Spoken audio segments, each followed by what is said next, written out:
All right. Good afternoon, everyone. Very good afternoon, good Saturday, and happy Children's Day to Happy Children's Day. to all children and parents, and welcome to this Saturday online talk Children's Day special SG Parents HTHT Heart to Heart talk on this topic of to screen or not to screen. My name is Philip. I'm the social worker from Alive Community Network, and this is Hello. Hannah, my wife. Hi. I am a medical doctor at Outram Community Hospital at the moment, but I did a polyclinic before. So we had to work with kids. Yeah, and part of Hannah's work actually involved educating young parents about impacts of like screen time. So we thought that's something that's helpful for us to talk about this topic. And actually for myself, in my previous workplace as a social worker, I was involved in a youth cyber wellness program. And I've actually seen quite extreme cases when like screen time usage go out of control in youth.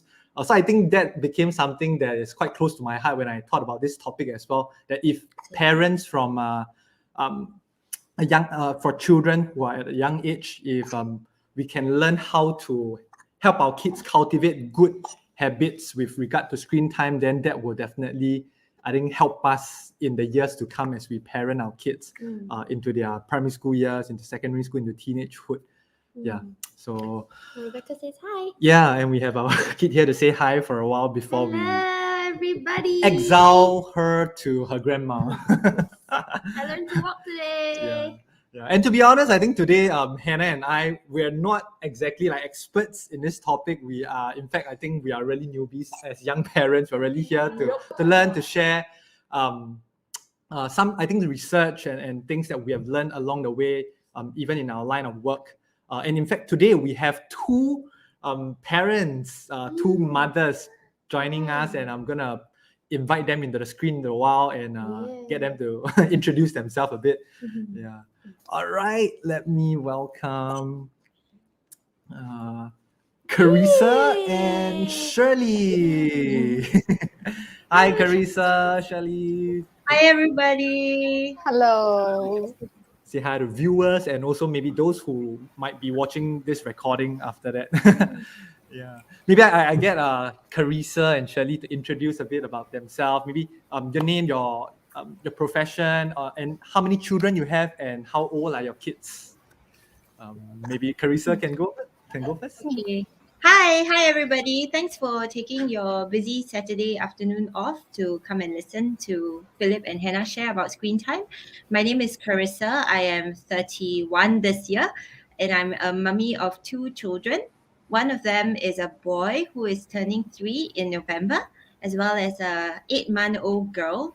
And previously I was working in the airline, and then I joined a local media company. But currently now I am a full-time mom.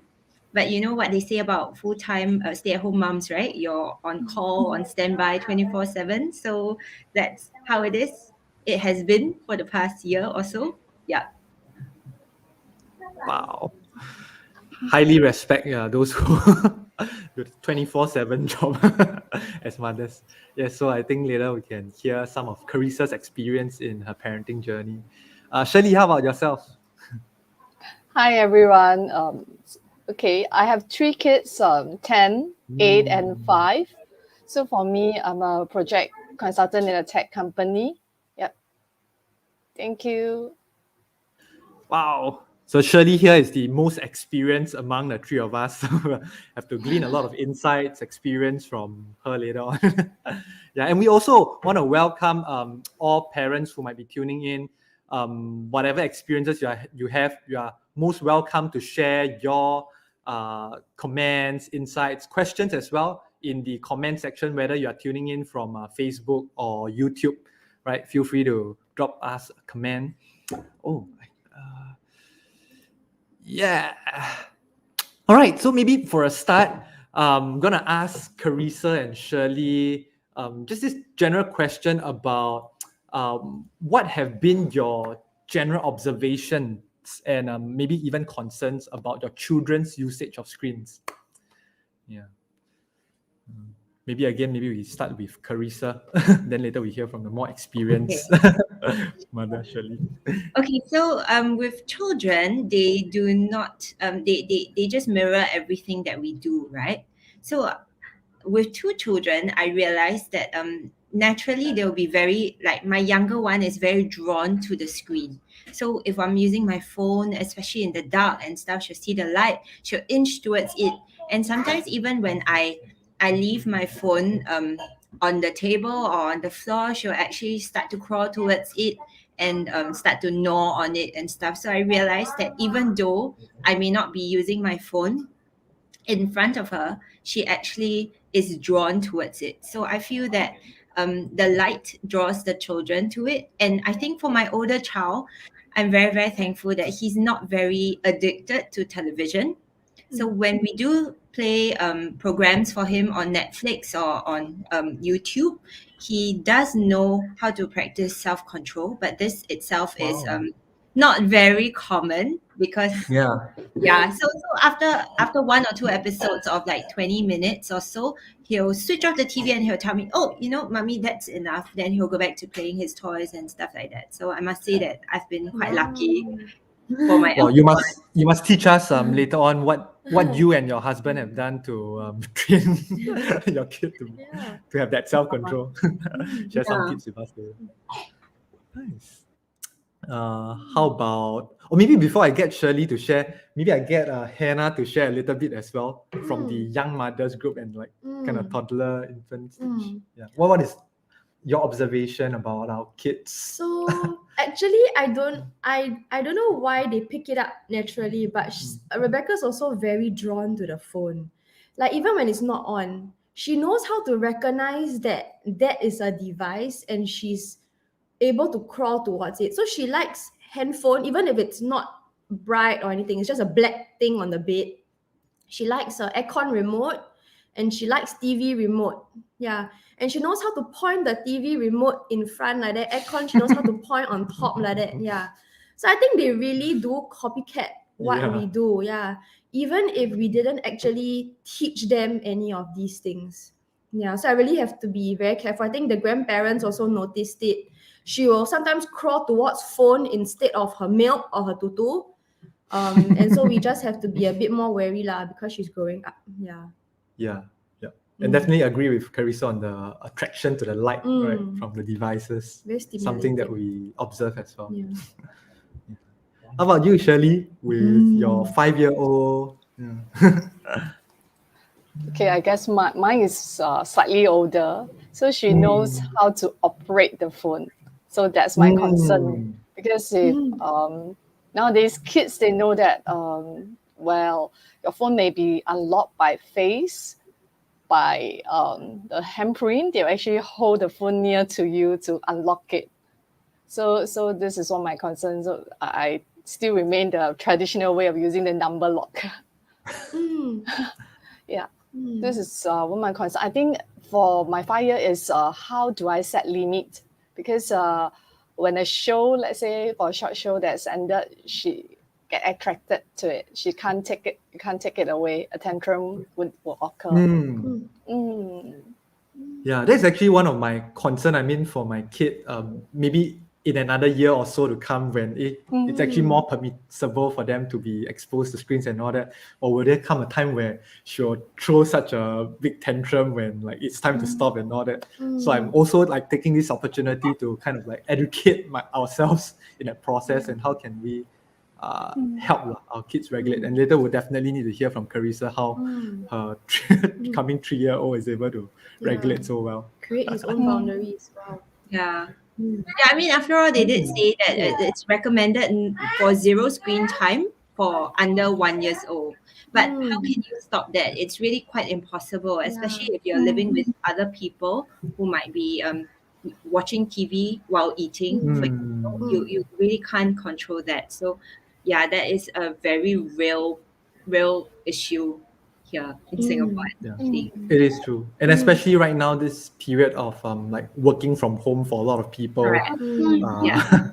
that And constant it really, exposure to device. it really breeds our children to be really like too much screen time. I think it also makes them to be really impatient, because now technology is so fast and advanced that you know, marketing, they say you need 3 seconds to grab your attention. If in 3 seconds you don't get the person's attention, right, that's it, you're gone. So like with our children being used to this kind of uh, um, technology and stuff, right, it also takes away the joy of being a child, of, you know, experimenting with a toy and trying to brainstorm to see how. So I mean, these are all really real concerns that we parents will have for our young kids. Yeah, it is. Yeah. Correct. And so maybe right now for the next 10 minutes or so, Hannah and I actually have some slides prepared. So I think we kind of did some research, and then plus I think also Hannah's previous experience in a polyclinic, to share a little bit more on like some findings, some studies that's done specifically on like impacts of unhealthy screen time usage, right? And then after that, we will pause and then kind of have a conversation again with Shirley and Carissa, before kind of like following up with a second part of our slides, talking a little bit more about different aspects of screen time and additional tips that we could maybe share and ideas to discuss. Right. All right. Okay. Dr. Hannah is back. Cannot see the computer very well. Okay. I will share screen. This is a very interesting platform called StreamYard. You see, that allows us to have banner, allows us to share screen as well. All right. Okay. Okay, I will bring Carissa and Shirley back in a while. Thank you.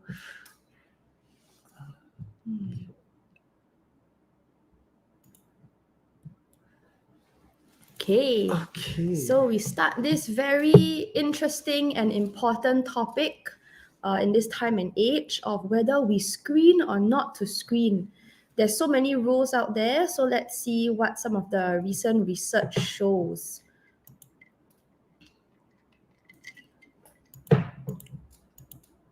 Okay, so what is screen time? There is a definition that time spent using devices with screens equal to screen time. And these devices include, I think we're all very familiar, TV, your smartphone, your iPad, your computers. But the thing that I think struck me was that even television switched on in the background is also considered screen time.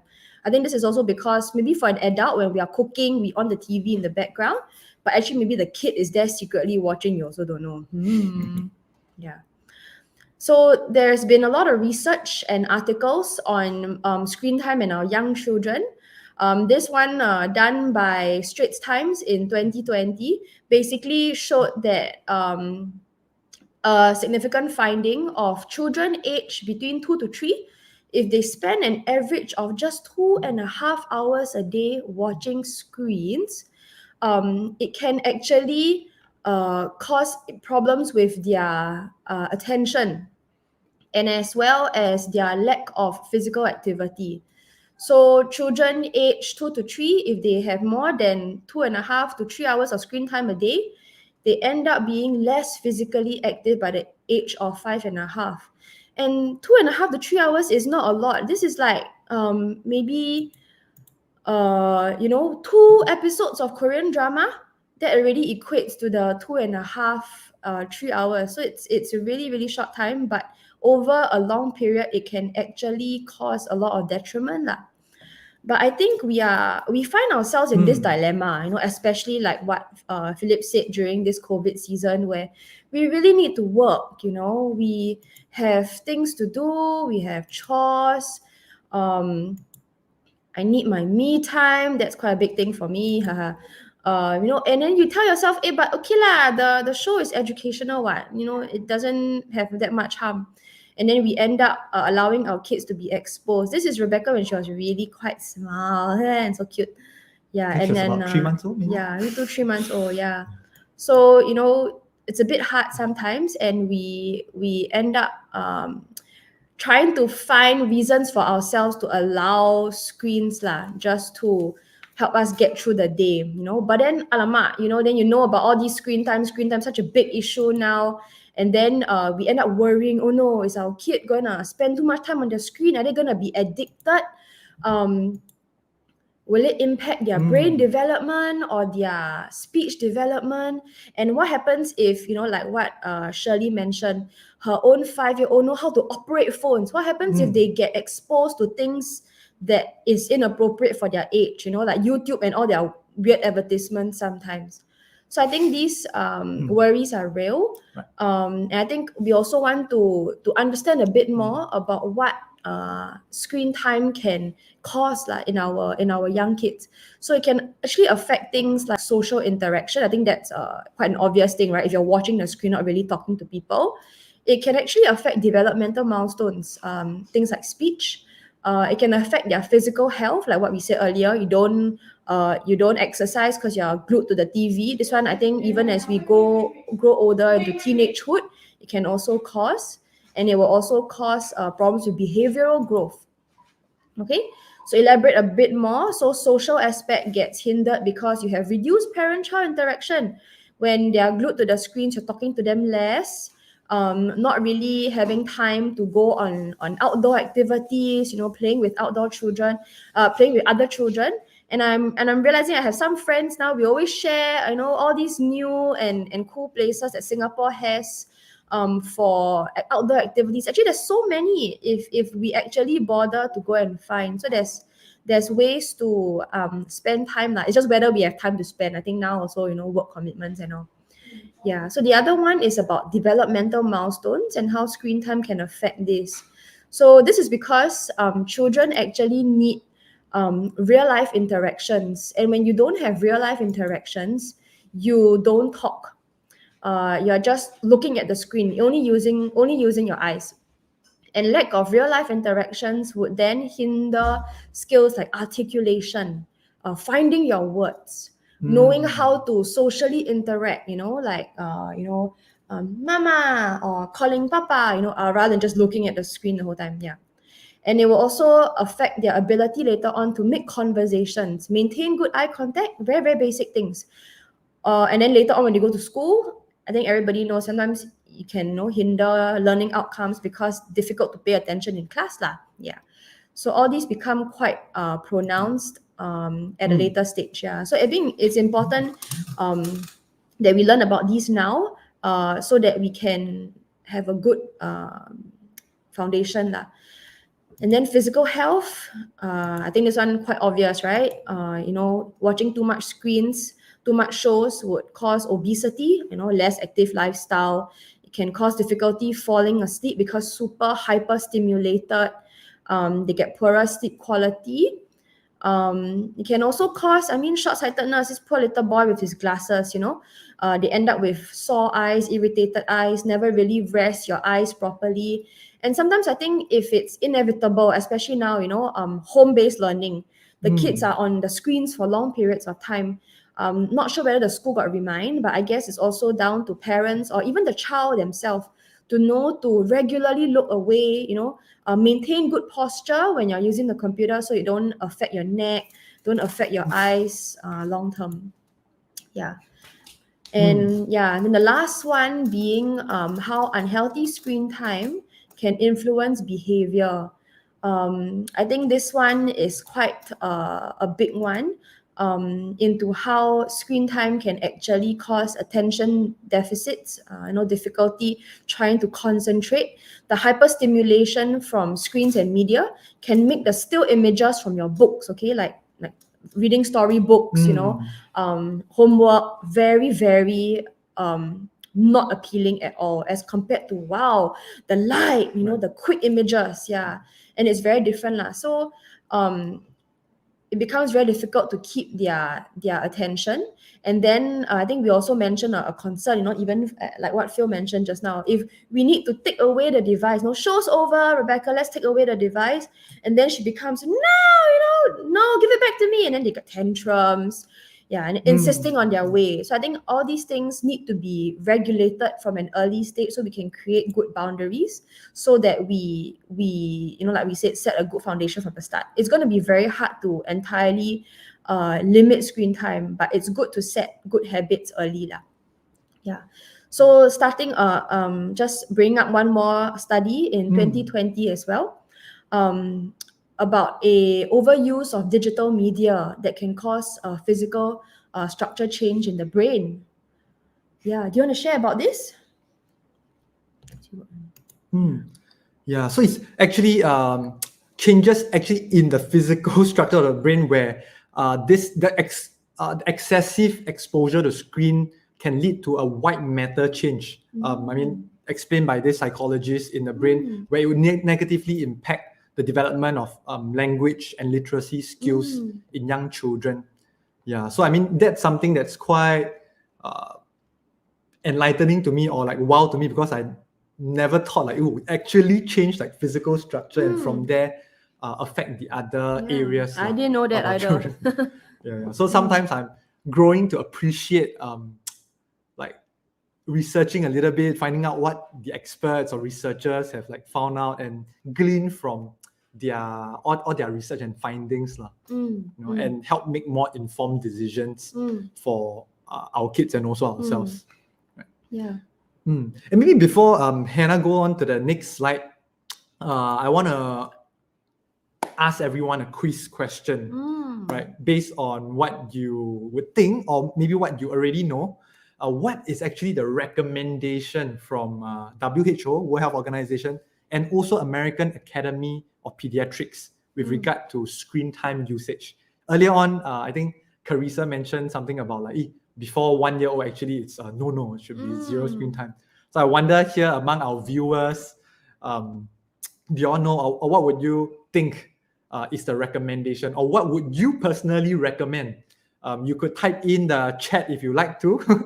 Yeah, like, from how old to how old, like, okay, no screen at all, or how many hours of screen time permitted for how old to how old. Yeah.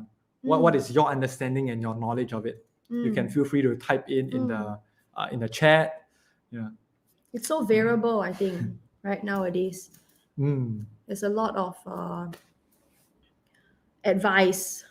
Yeah. In fact, just this week I had a conversation with another fellow friend who's quite a young father. The child just turned 2 years old. Oh, wow. I was asking him a bit about this topic as well. And he shared with me that he and his wife have 0 screen time policy for their kid until 2.5 years old. I'm like, wow. Do they have a TV in their house? Yeah, and I'm like, how do you actually have 0 screen time when you have to work? Or maybe I can share a bit of that later on. Yeah, but revealing the recommendation from WHO and AAP. Hannah? Let's see the answers. Okay, so shocking. Younger than 18 months, we should avoid media use other than video call. So I guess we are already guilty on that. Hands down. And I would say minimal video calls.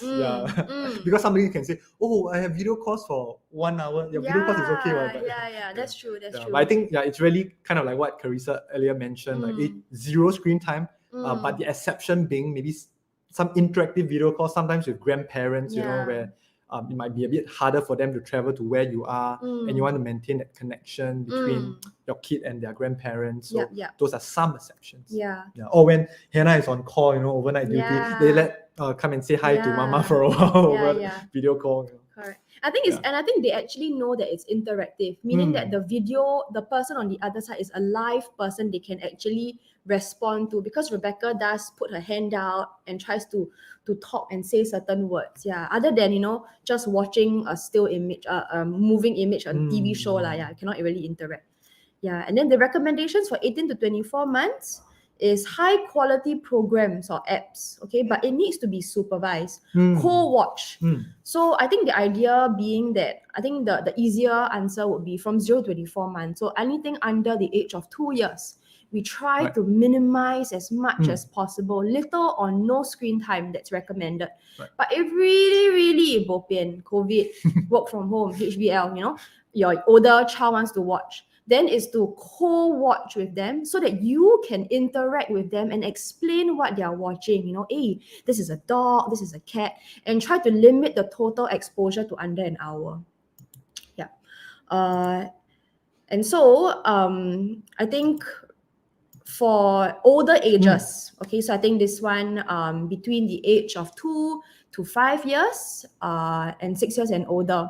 So 2 to 5 years, we try to have no more than 1 hour a day of supervised screen time. So again, the idea being supervised. 6 years and older, they're much older, right? Going primary school. They should just have good, consistent boundaries. I think in this case, it would be talking about habits and boundaries already when our kids are approaching the schooling age. Yeah. Mm-hmm.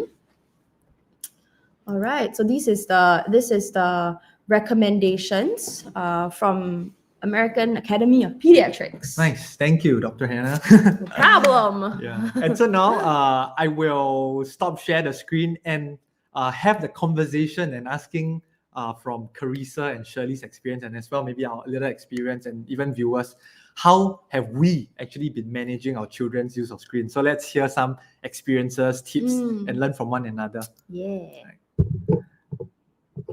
Okay, inviting Carissa and Shirley back to screen. Welcome back. Hope that little sharing was helpful information. Oh, hi, Rina, our 5-year-old. Yeah. Hello. Yeah. So maybe again, since I have been starting with Carissa, yeah. So from and then to the more experienced one can add on from there, right? What have been your experience or your personal approach with your husband in terms of managing Ned and Mariah's screen exposure or screen use?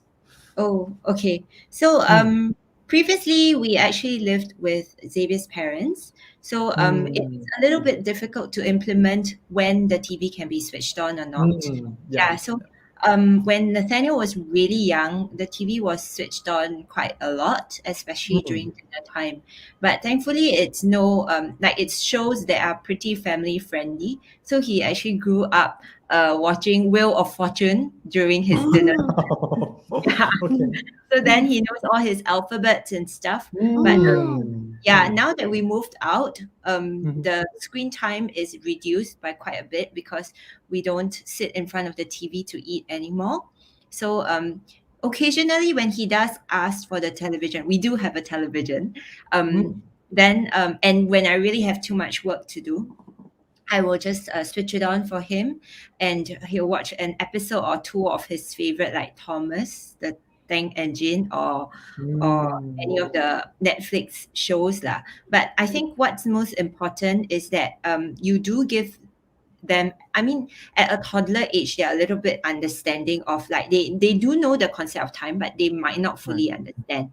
So but what you do is you set a boundary, which is, okay, Nathaniel, I'm going to give you 30 minutes. So he might not know how long 30 minutes is.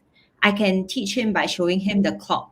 But then another good way is to set the timer. So you can set a timer, a digital timer on the phone or on your Google Home for 30 minutes. And when it rings, the child knows automatically that it is time to switch off. Yeah. But for me, thankfully, Nathaniel has not gotten to the age where he's so addicted and glued to it, because from the times where I switched the TV on for him, after 1, 2 or 3 episodes, he'll tell me it's enough. Yeah. Wow. So it's unusual though, because after all, he grew up watching TV, right? So I'm very glad that actually he's more interested in playing with his toys, the sensory stuff, and going outside for walks, to the park, to the playground and stuff. Yeah, stop and smell the roses, that sort of thing. Yeah. Nice. Wow. Were there anything intentional that you or your husband did that helped him, you think, that cultivated that sense of like self-regulation, or somehow it just happened to be so? So I think maybe we did devote a lot of time with him when he is playing. So when he's playing with his toys, We Right. actually do spend time with him. We explain and build stuff with him. And so he knows that usually when he is watching television, right, sometimes we'll watch it with him, but most of the time he is on his own kind of thing.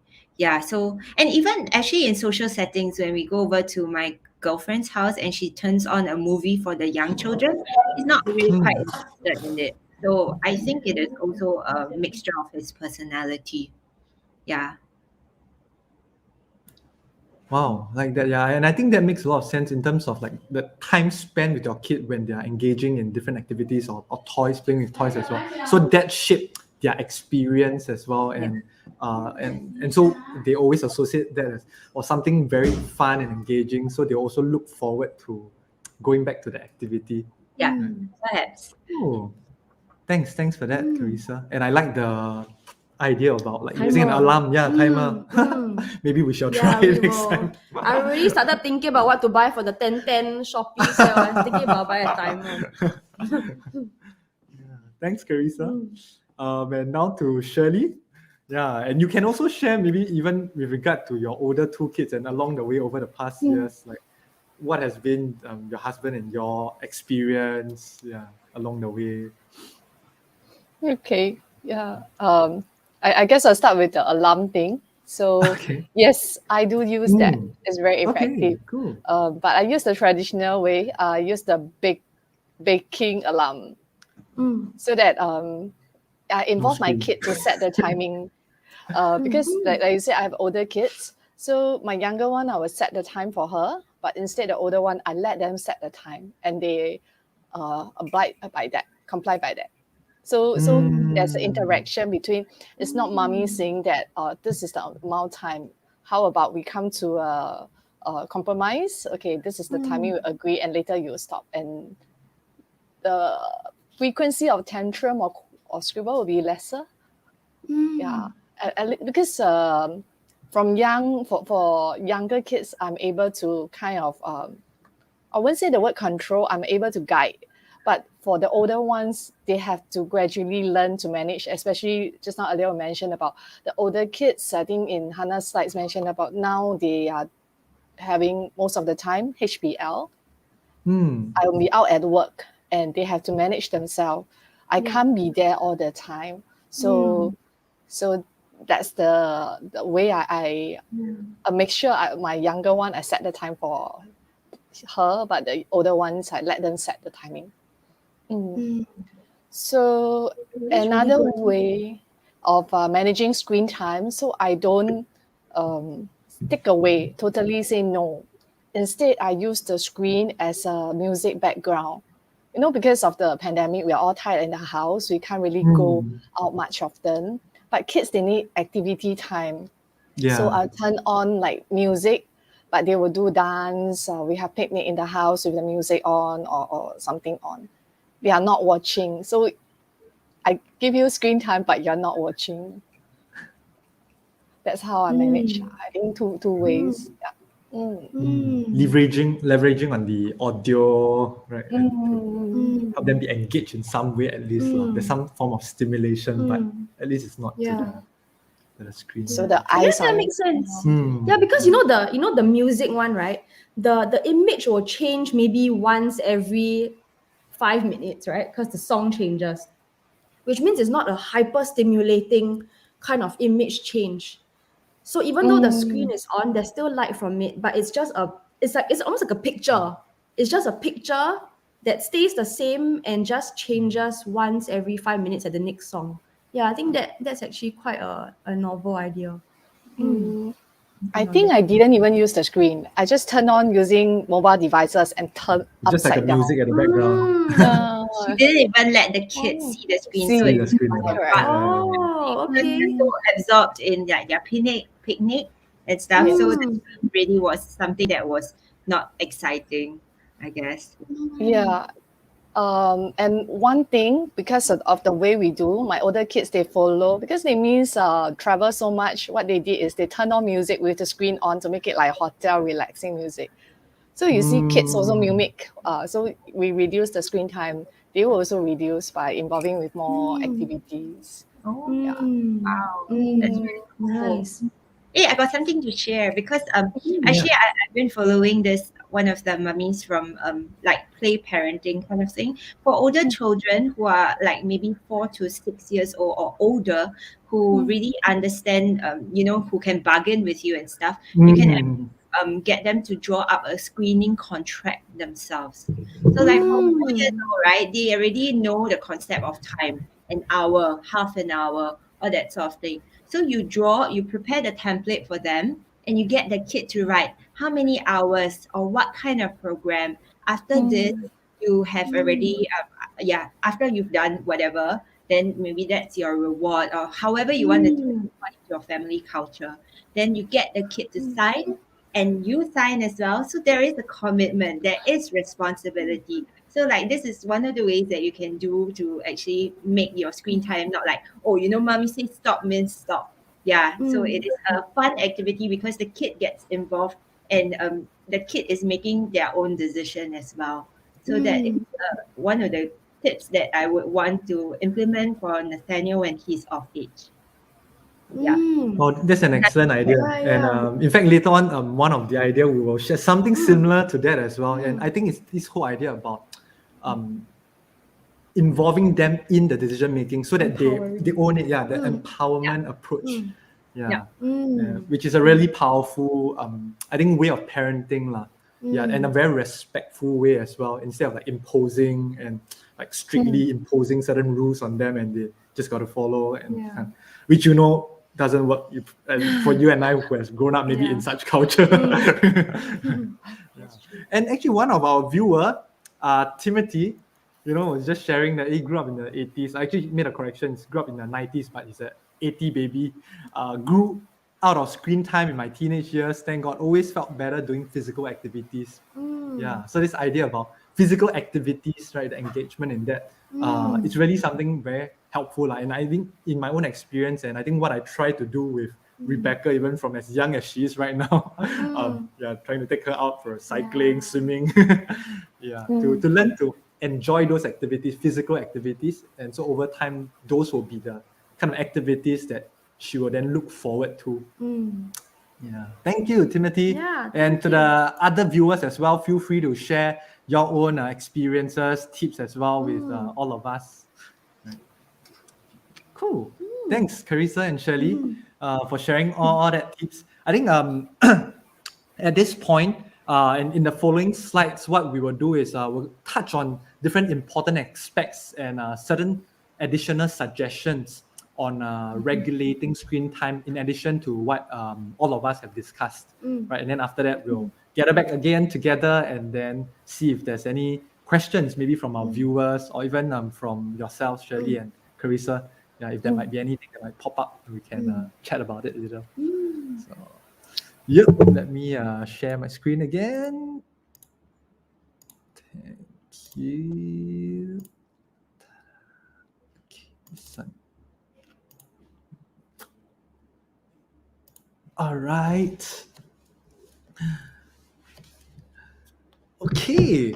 So I think just now I noticed about I think was it Carissa who mentioned kind of like selecting what programs for her son to watch, Thomas. So I think this idea about selecting quality programs for your kids. So I think about an example of a toddler. They can get a lot out of spending 15 minutes singing along to videos of nursery rhymes, because this helps to develop their language and literacy skills.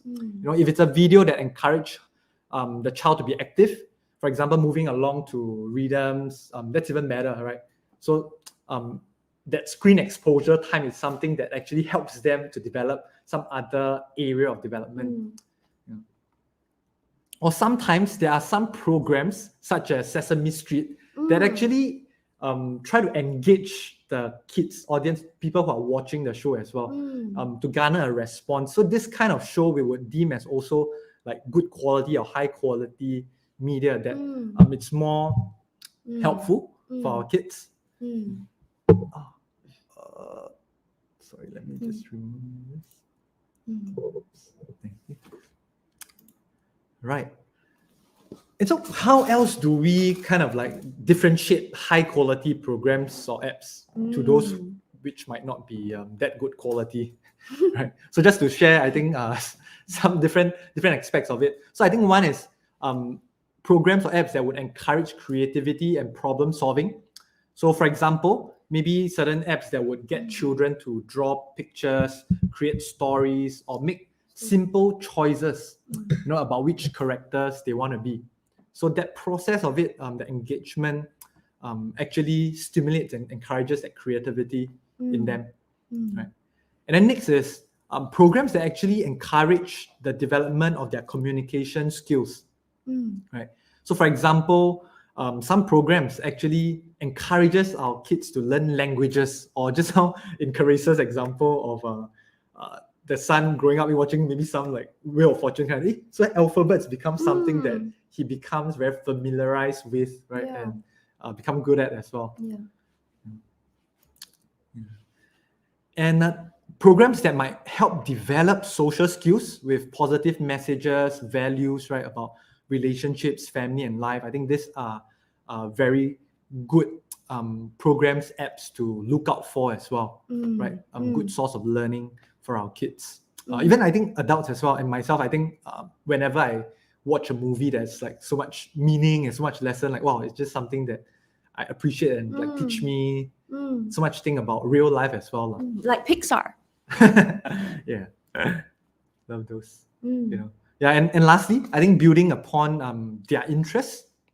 So depending on what your child might like to do, for example, it is like building blocks, right? Then maybe an online game that builds virtual block, that will be something that helps him associate it with his interest and builds upon his or her interests, right? And again, I think emphasizing on what Hannah previously mentioned, supervised viewing, right? Especially, up to the age of 5, right?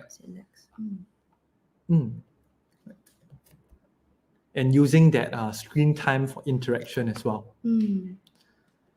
Right. And another very important aspect and helpful tip is role modeling healthy screen time habits, right, as parents. Because as much as sometimes, as parents, we might have heard our parents tell us, hey, just learn the good things from us, like don't learn the bad things. And we might maybe tell our kids that same thing as well. But the reality is our children, like it or not, they will pick up whatever they see us doing, whether good or bad. That's just the reality of that observing behavior. They say monkey see, monkey do. This copycat thingy. Yeah, it is so real, right? In how we learn as people. And so one example, I would maybe say it's perhaps a good screen time habit is to maybe put away our phone or screens during meal times, right? So that's one form of healthy screen time habit that we could role model for our children. Right, and then here you see this picture is actually more of a negative example of role modeling. See the child mimicking exactly what the mother is saying. So second, and an example of kind of a negative maybe habit, I would say, with regard to screen is when maybe in boring situations, right, when we kind of like pull out a device for our child, this may distract our child, but it can also mean our child misses an opportunity to learn social skills, like how to act in public or how to manage boredom in creative ways, right? And it could also lead to our children relying a lot more on technology, right? Whenever they kind of like start feeling bored, then the immediate response or reaction would be to bring out a screen or to ask for TV and all that. So I think that's something that we want to try to avoid. Or like when you're sitting a cab to travel places, a more boring situation, or in the doctor's waiting room. I think that one recently we had that example where we were waiting for a doctor's appointment. I think waited at least 45 minutes. could have just sat there and used our phone, but Phil decided to teach Rebecca how to go down from a high chair. Oh yeah. Yeah. So times like this, even for I think myself as a parent, it's something that I have to be very intentional to do. If not, my own maybe habitual response would be, let's check my maybe messages. Clear work. Let's check my Instagram. Yeah. So I think these are things as adults as well, helpful for us to be a bit more mindful and conscious when we are with our kids, right? In a way, we model that. Balancing screen time with other activities. So, even though we are kind of like saying, try to avoid screen, but there are helpful usage of screen time as well and educational uses of it. And it can be fun and fun learning experience for our children. But it's important to balance that with other activities that would be helpful for our child's development. Like, just now we've discussed a lot of physical activity, face-to-face kind of interaction and play, with us or other caregivers or their friends or siblings.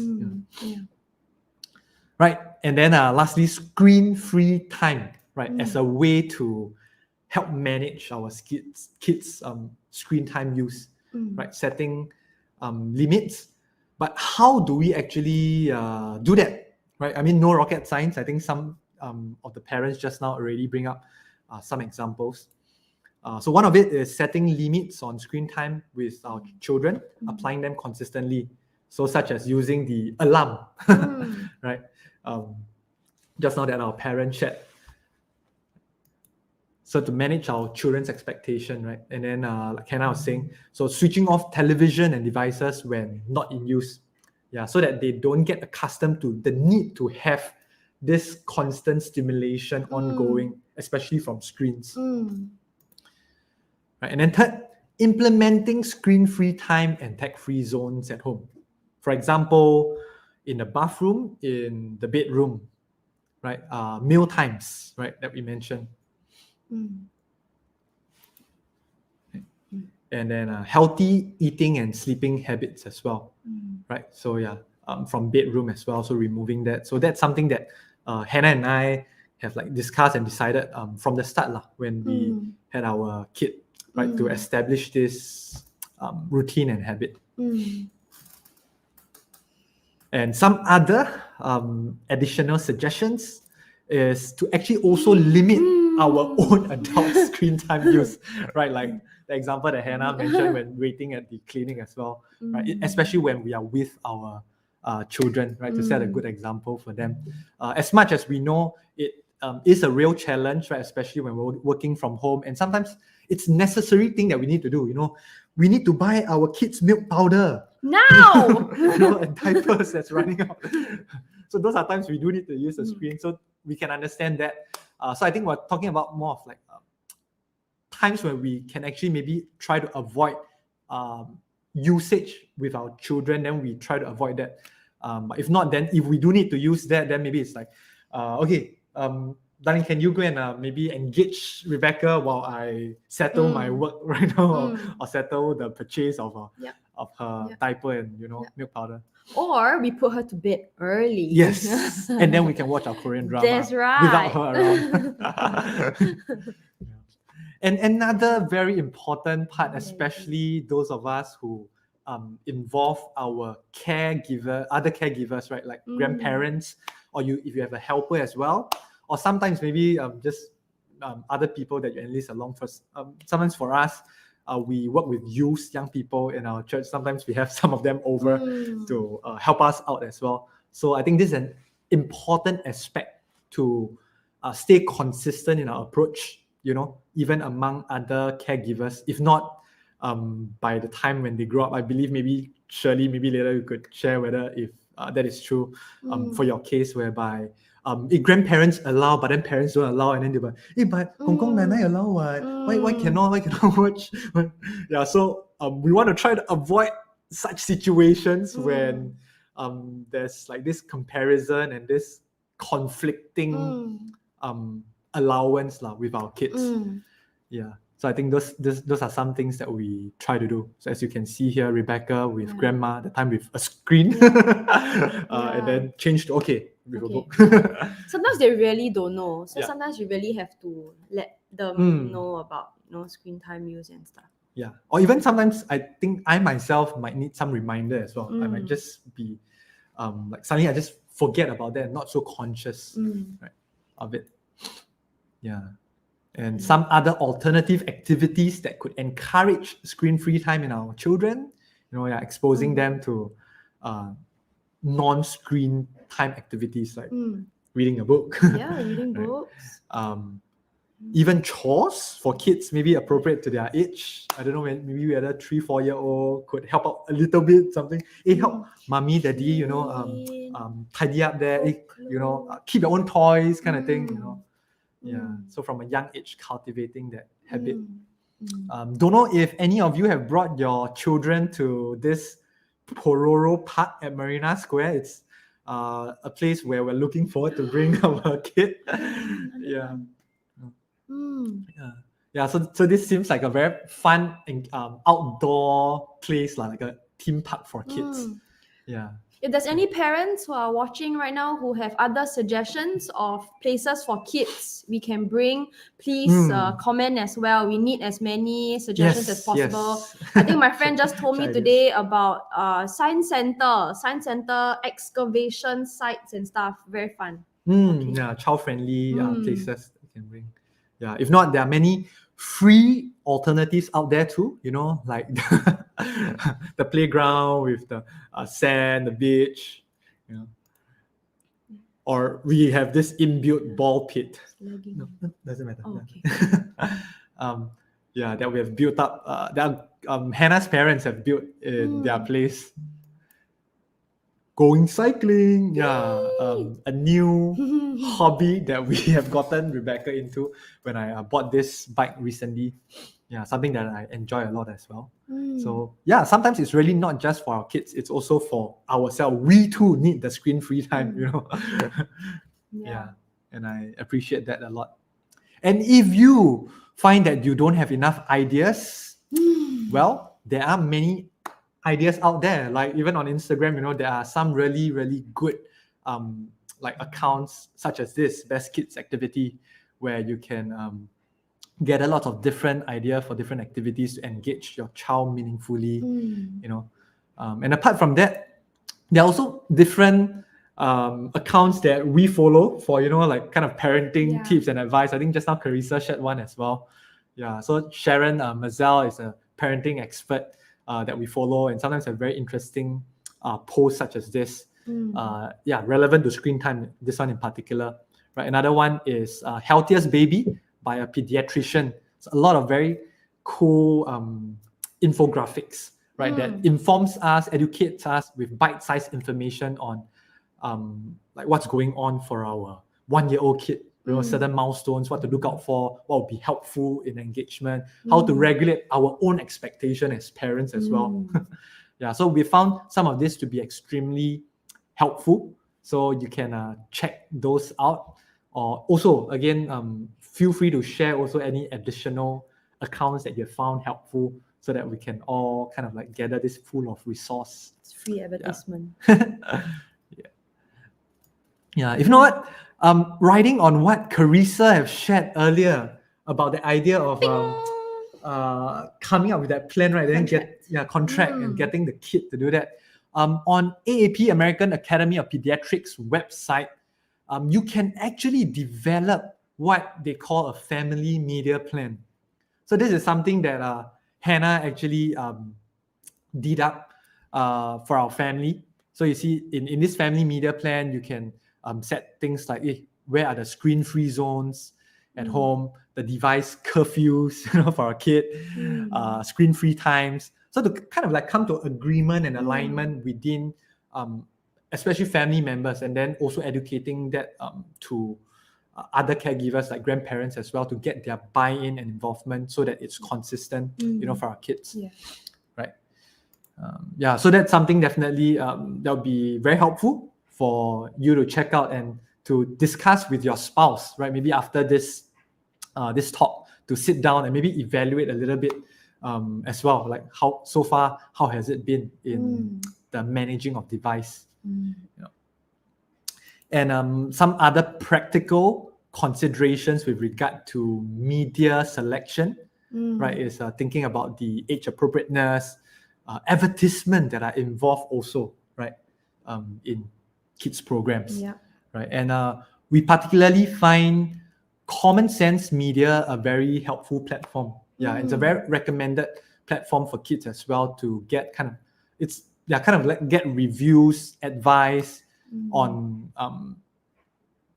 different maybe programs, apps, games as well that would be appropriate for our kids, what to look out for, what not, you know. Parental controls also. Were these some things that you used at time when you were working in the cyber wellness to have to help parents know how to watch out for media, like media control? Okay, for use, and so kind of like going ahead of ourselves when our kids kind of like turn teenage, and then when they have actually their own like handphone, that's a little bit different because it needs to go on to, okay, I can skip all this because just now we mentioned that, to actually using maybe some parental control apps as well, right, to kind of monitor and regulate our kids' devices also.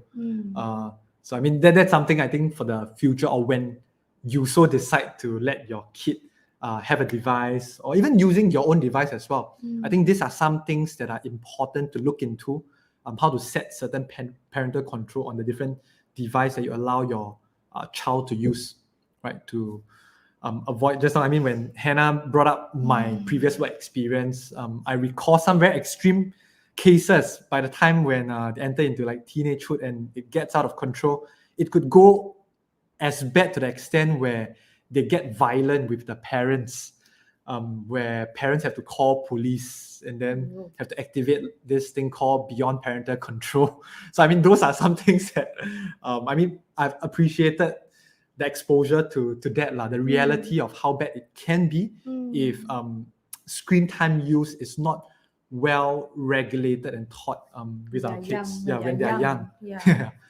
So this is something that I'm really very keen to really, I think, work on and learn well, I think, as a parent myself.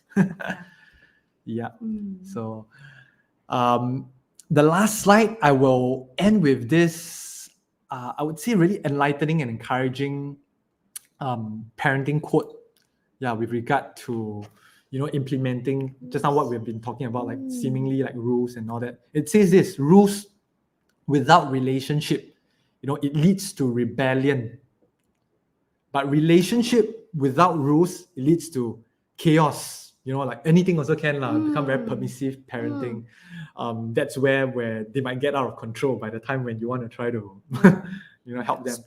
But combining both relationship, which means that connection, emotional connection with them, that care, concern that they feel from you as a parent, combine that with rules, right, implementing healthy boundaries, that leads to respect and responsibility in our kids.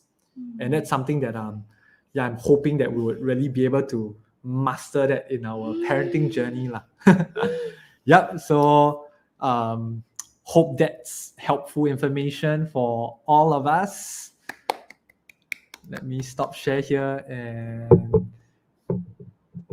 invite our parents back onto the screen. Hope I didn't lose anyone in that. So welcome back again, Carissa and Shirley. Maybe at this point, I'll just pause myself and maybe just ask you both or any of our viewers, based on whatever has been shared so far, do you all have any additional thoughts that came to you that you want to add on, or even questions that came to you that you might want to bring up at this moment?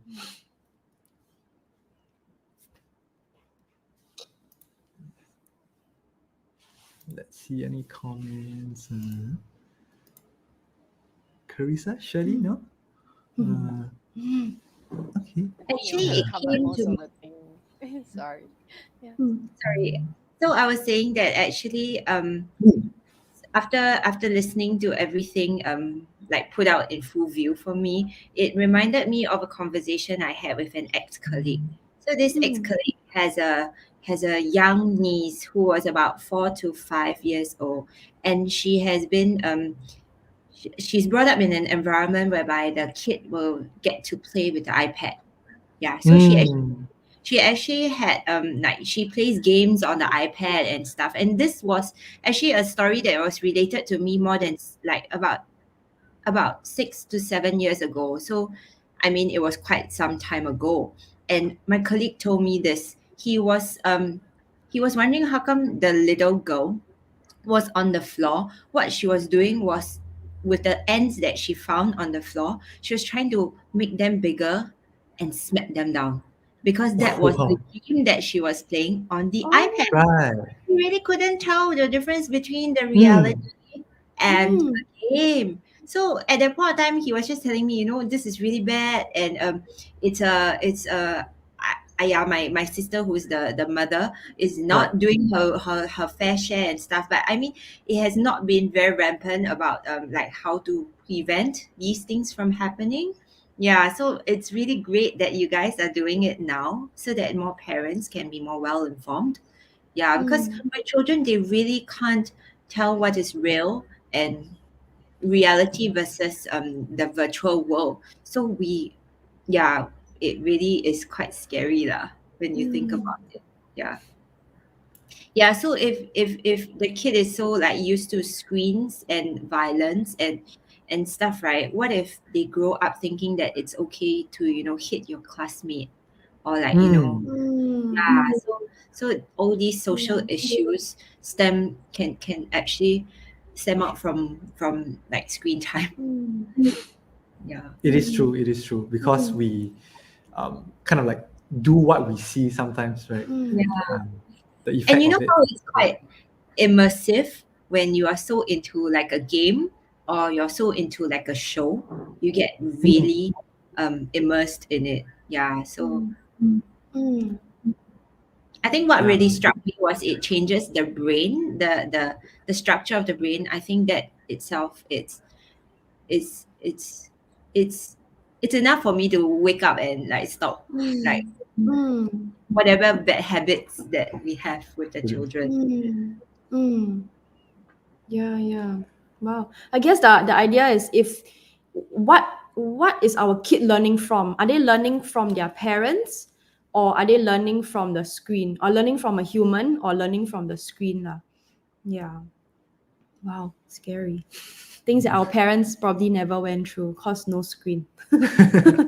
Yeah, so I think in today's world, or digital parenting in the digital age, it's becoming increasingly challenging, and I think therefore we also felt we felt the importance of learning about this, and kind of like having this session as well to help fellow parents, because I think, to be honest, if I've never thought about doing this, right, I think I might never really bother that much about finding out also. And I'm quite ignorant maybe to certain things. I think until I actually did some research, find out certain things, I'm like, wow, I didn't know all these things are like so real. And I think as a parent right now, I should spend some time investing into equipping myself with the relevant knowledge, skills to help pave, I think, a better development growing up for my kid, and not maybe later on then regret, oh man, I should have done more for my kid and all that.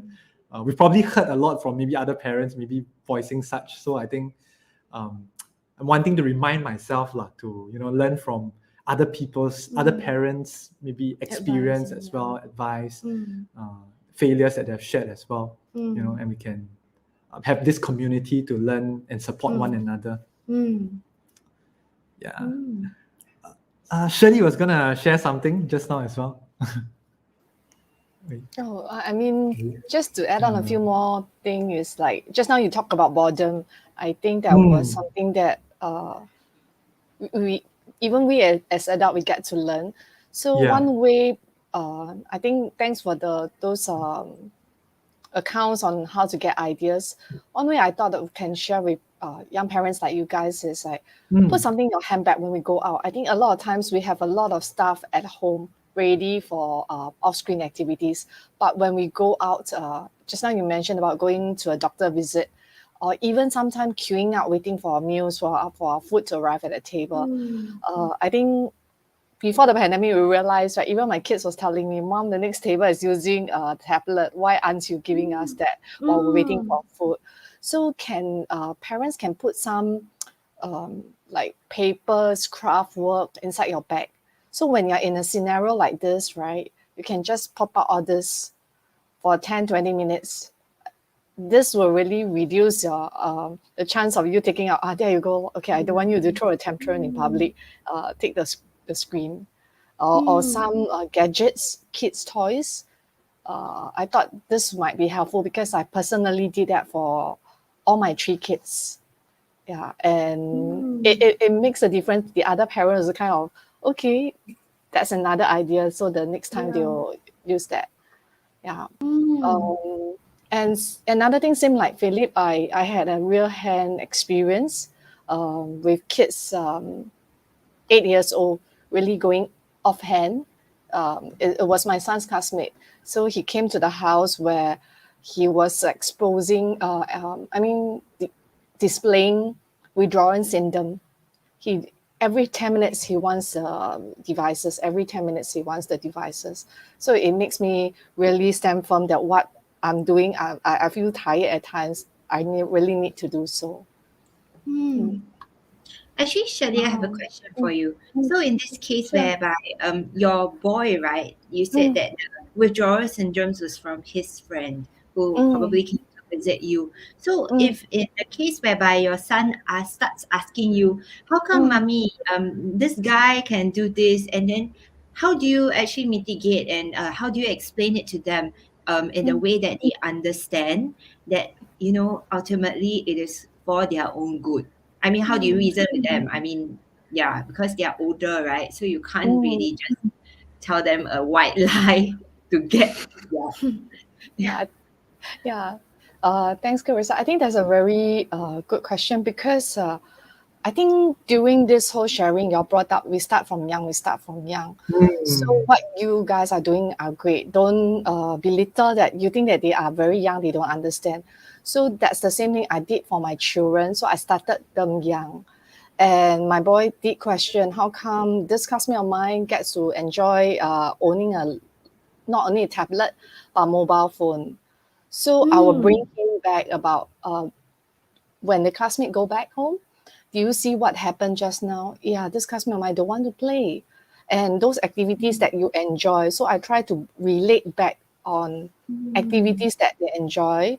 And wouldn't it be nice when mommy, daddy can enjoy the activity with you rather than you holding a tablet or other devices? You are alone. There's no interaction.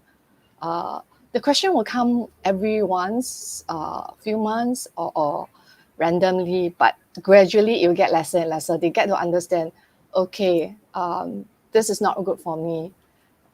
So that's how. And you start right with your first one. Let's say for your elder son, you start right with him, and then the next sibling will follow. So you have lesser and lesser struggle of being.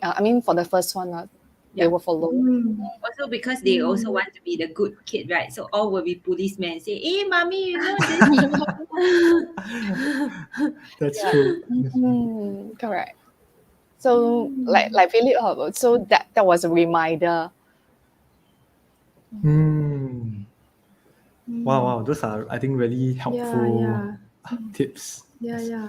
The dinner table, the outside, people eating outside, and then the whole family's on devices thing. Very real. So prevalent. Correct. But I think it's different also when before you have a kid and you see that, then when after you have a kid and then you realize, oh, actually, sometimes it's just, I don't know, for like your sanity and just to enjoy your own meal, you resort to boundaries within reasonable ground, but not every day. Yeah, correct. Yeah. But I guess it's also finding good alternatives lah. Yeah. I think something that I recently picked up to help engage Rebecca during mealtime so that we can eat with her rather than feed her first and then settle ourselves, or hurry up, settle ourselves, and then eat at different times, is to put pieces of her food on her table so that she can feed herself. I think she started doing the whole self-feeding thing. So then at least then we can eat while she eats also lah. Yeah, but I think the whole bring toys out in your handbag, well, surely you have a very big handbag. That's why now all the back pain. Oh. I mean, not very heavy stuff, but like I think now there are a lot of nice crayons, so notepad book. So Daiso is my best friend. I go there for Alright. ideas. Daiso. Yeah, then or some safe toys that like for Rebecca, age is like chewing, so to be safe. Right. So that this thing will keep them at least 30 minutes while you're waiting for your food or you're queuing up for something. Yeah, I used to bring the maracas out for Nathaniel when he was younger. So I'll bring that while he's having his, like, while we're eating, then he'll just be playing with it. Yeah, quite cute. Okay. Can be something small. Yeah. Yeah. If not, then I think it's trying to be creative to make use of your surrounding. Recently, I mean, something that I picked up also from, I think something that Rebecca's childcare center sent us about different activities to engage our child. So one of it is about teaching them colors and then helping them identify, a blue chair, things like that. So, I mean, those are some things that I try to do with her, like when we're taking the bus on the way to school, and then red car. In that process, I guess it also helps her then start to learn learn colors, learn words. Yeah. So those have been some things that I've slowly picked up along the way. Yeah. Because I mean, I do recall some incidents in the clinic when I had to do some like developmental milestones or saw some children, and then every time the kid is at least a year old, we'll always ask the parent also how is screen time. And I think the difficulty is because a lot of them, these kids are siblings of an older kid or older children, so they feel like bo pian lah, the older child is actually allowed to watch, right? They're allowed to watch. So the end up is the younger kid will also get exposed quite early on in age. And then now work from home. So I remember a dad telling me, so when asking, so how is screen time? The dad when I asked got watch or not? He says, yeah, of course. Like no. Why is this an irrelevant question? Now this time of age, of course lah, it's normal. That kind of thing. They really don't know, Then they realize that this kid at 18 months, he cannot even speak more than 6 words. So his speech was really, really quite delayed. Yeah. So we had to refer him on to the child development unit. So it really struck me that actually these developmental delays from screens, right, is real. So when I asked the dad, okay, how come screen time? So, because working from home law. Then I went, okay, so how many hours does he watch? So, 8 lah, 8 hours lah. The whole time he's at work, the kid is watching lah. Yeah. Like that lor. Yeah. Because the school also closed, man. This was during the heightened alert and lockdown and whatever. Yeah. And the child is only 18 months. Yeah, correct. So and it's such a doctor, why are you asking me some lame question? That kind of thing. Yeah. So sometimes really, really they don't know. So have to educate law is one. And after there was another young girl. I think she was probably the age of 2 or turning 2. And her eyes were proper glued to the baby shark series. Yeah, and it was so close to her phone, so close to her face, because she was in her pram. Her phone was like right here. I think like here to here is probably like maybe 15 cm or less. And then the moment I take the phone away to examine her, wow, she screamed max. And then the mother just panicked. Yeah. Then hurry up, hurry up, just return the phone. So I had to examine her while with the phone down. Yeah. So I think sometimes a bit difficult also, then you tell the parent, you have to minimize, and they'll be like, oh, then they feel so like guilty and everything. Yeah, so a bit hard. Like, I can understand from their The from struggle their is point of real. view. Yeah, especially when you have many kids and yeah, so I mean you try to empathize. The reality of it is that it's very hard to control. But I think all these little steps help, in trying to engage them as much as possible. If that means whipping up another toy in every 10 minutes, you have to bring that many toys out, then, try and bring that. And, have people constantly talk to the child, walk around, bring them walk, that sort of thing. Yeah. Really does involve intentional effort, like you said. Yeah, Mm. it is so true. Yeah, and I think in relation to the real struggle that parents really face, I think one thing I've really come to learn and appreciate as a parent now is that really it takes a village to raise a child. Yeah, and a lot of times to learn to be okay that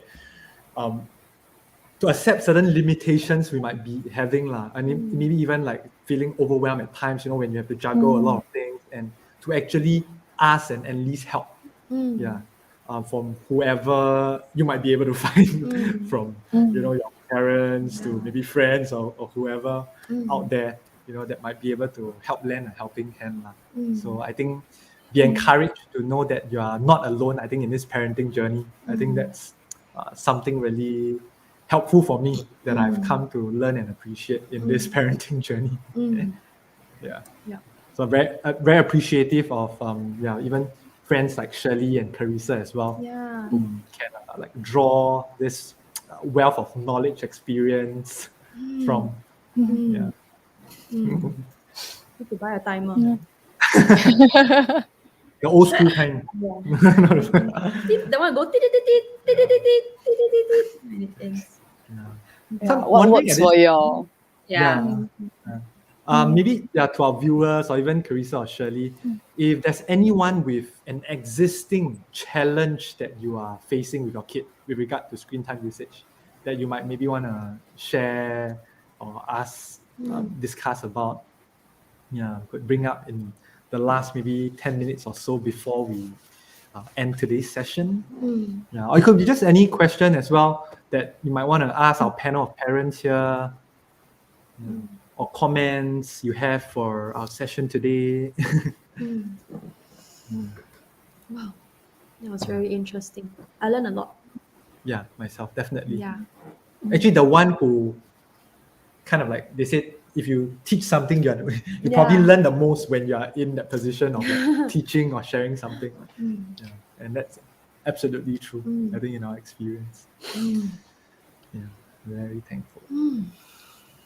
Yeah. If not, no worries, because I do know maybe there are people who might have wanted to join us but not free at this time, so they might be watching this recording after that. Yeah, hope this whole discussion will be helpful for you. Yeah, and you can also just feel free to drop in comments in whether is it YouTube or Facebook after that as well.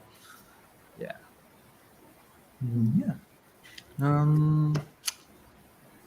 Okay, if not, maybe any last words our parents might want to share with our fellow parents out there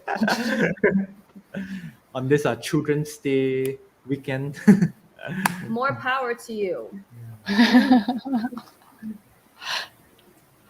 Yeah, I think a lot's been said, Mm. but also with each family unit, they have their different preferences and needs. So I think really just to pick your battles. Don't beat yourself up for it when like you can't because these are all parenting ideals. But Yes. sometimes the Yeah. ideals, most often the ideals don't really happen in reality, right? So I mean, sometimes the kid is just like, oh, I just need some entertainment. So I mean, don't beat yourself up for it if you feel like you have not lived out whatever you set yourself up to do. Because like I mean, the screen time thing, once in a while it's okay. Just don't make it too much of a habit because you just need to know that the kids can get addicted to it. I mean, we as adults can get addicted, Yeah. right? That's How about true. children? They can't even discern anything. Yeah, I mean, you don't want your kid to end up having like really poor eyesight or not being able to focus well in school. I think in this academically challenging Singapore. It's That's so good, Carissa. Yeah. Yes. Very Can, true. can pat yourself on the back. Good Like, job. don't be so hard on yourself. Queen or not, you are a good parent. Yeah. Correct. Yeah. I think same goes for me. Don't feel that parents' guilt when the time you need your me time, your rest time, or you need some time away. It's okay. As long as there's a mixture, it's not like the patient that you mentioned 8 hours. I think it should be okay. 1 hour. Yeah, towards the two extreme. How about Hannah? Anything you might want to say to our viewers? Parents out there? 加油. We'll be praying for you. Yeah. If not, I think I was really thinking along the lines of what Shirley was saying. Yeah. That you don't need to feel guilty if you actually feel that you need some time, to attend to your own needs, because really the well-being of your children depends very much on your own well-being as well. If you are not in a good state of mind, state of emotion, how can you give the best of care to your children as well? Yeah. So I think it's important for us to learn to what they call self-care, yeah, to have that balance and that view in mind also when caring for our kid, when developing them and wanting the best for them. Yeah, is to also learn to take care of ourselves, take care of each other as spouses, right? Support, teammate. Yes, so yes, we are all team members, as spouse and also as a community, of fellow parents. Yeah. So draw strength from one another. Good job, parents. Good job. Yeah, good job, everybody. And good job to our parents who have raised us up to where we are now. Amen. Yeah. All right. If not, to everyone out there, maybe the last thing I will say is if you want to share any feedback or even suggestions for future topics that you think might be good to kind of like talk about in such a setting, to converse about, you can email me at philip@alivecommunity.net. Yeah, and we'll kind of like consolidate that and see maybe what might be other meaningful topics we can hold in the future. Yeah, if not, thank you again, Carissa and Shirley. Appreciate your time this afternoon, and all our parents who are joining us live or watching this recorded. Happy Children's Day to our children. Day. And to all of us also, because we're still children of our That's parents. right. Thank Okay. you. Have a good rest of the weekend and stay safe, stay healthy, everybody. Meanwhile. Thank you. Thank you, Philip, Hannah. Yes. Bye, everyone. Carissa. Bye-bye. Bye.